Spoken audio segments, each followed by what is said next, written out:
Assalamualaikum warahmatullahi wabarakatuh. Saya Eka Nanda. Saya di sini akan membagikan sebuah dampak positif dan negatif dari bermain game online. Bermain game online kini tidak hanya dari kalangan muda saja, tetapi para orang tua dan anak-anak yang sudah tercandu dengan game online. Bermain game online ini memang membuat kita terhindar dari stres, namun ini juga menjadi hobi bagi kalangan anak muda, orang tua, bahkan anak kecil pun kini sudah mahir dalam bermain game online.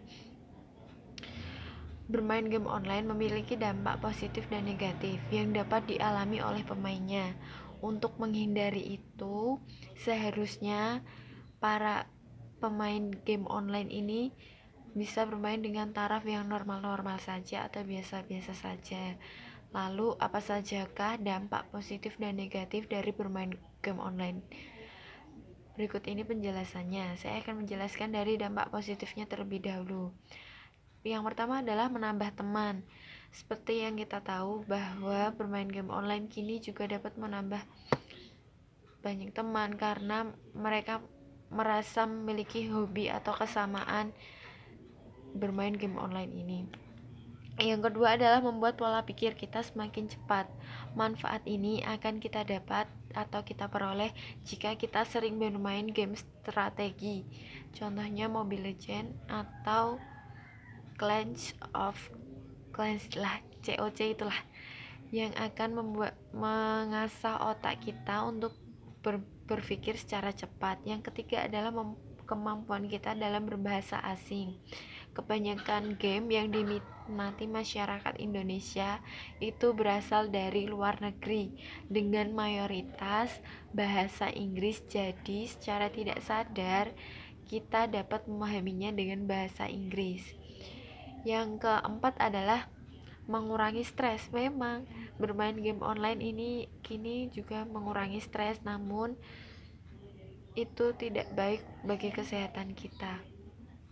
Sekarang adalah dampak negatifnya. Dampak negatif dari bermain game online ini ada. Yang pertama adalah kecanduan. Jika kita tertarik dengan sebuah game secara berlebihan, itu sudah termasuk dengan kecanduan. Jadi kita bermain dengan taraf yang biasa-biasa saja, dengan waktu yang normal-normal saja, jangan sampai berlebihan. Itu akan membuat kita jadi kesehatan kita akan menurun dan membuat mata kita lelah. Yang kedua dari dampak negatifnya adalah malas. Jika kita sudah malas dan fokus pada bermain game online, kita sudah malas akan segalanya. Malas akan belajar, malas akan makan, malas akan tidur. Tidur juga kurang. Terus kita di otak kita tuh terngiang-ngiang game online tersebut. Yang ketiga adalah kurang tidur. Nah, ini biasanya kita kehilangan kantuk pada saat bermain game online. Ini juga tidak baik bagi kesehatan kita. Jadi, sebaiknya bermain game kurang lebih 1 jam atau 2 jam itu sudah cukup. Jadi jangan terlalu diforsir tenaganya untuk bermain game online. Yang keempat adalah membuat kondisi mata kita kurang sehat. Jadi kita fokus dan HP itu mengeluarkan radiasi, apalagi kita kalau bermain game online di saat jam-jam yang tidak baik, misalnya jam 9 malam, itu waktu kita untuk istirahat. Jadi mata kita tuh sudah lelah tapi kita paksakan untuk terus bermain game online ini. Itu akan membuat mata kita tuh menjadi rabun, minus. Terus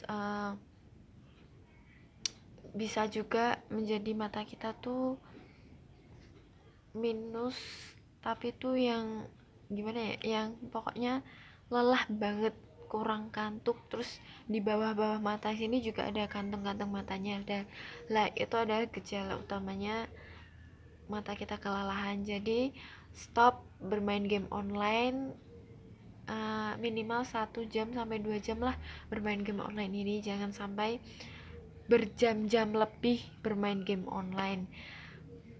Terus apalagi membuat kita tuh malas membuat tugas sering disepelekan, dan kita tuh masih anak sekolah, jadi harus fokus pada tugas sekolah, dan tugas utama kita adalah belajar, bukan bermain game online.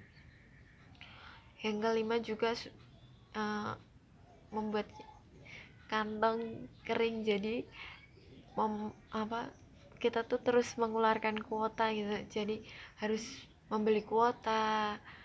Terus kalau bermain game online kan biasanya menghabiskan kuota itu dalam waktu dekat, misalnya seminggu, harusnya kita bisa pakai itu kuota itu sebulan, tapi kita harus menghabiskannya dalam waktu seminggu. Itu juga membuat kantong kering ya, harus beli seminggu habis, harusnya kan bisa dipakai untuk 1 bulan. Jadi uangnya yang buat beli seminggu sekali itu harusnya ditabung untuk biaya masa depan lah, atau apalah, yang penting kita bisa nabung. Kurang lebih itu dari saya, dan saya minta teman-teman stay healthy di rumah, tetap di rumah, stay safe ya. Terima kasih, semoga pesan ini bermanfaat untuk kalian semua. Tetap stay safe, stay healthy, dan tetap di rumah. Terima kasih teman-teman. Wassalamualaikum warahmatullahi wabarakatuh.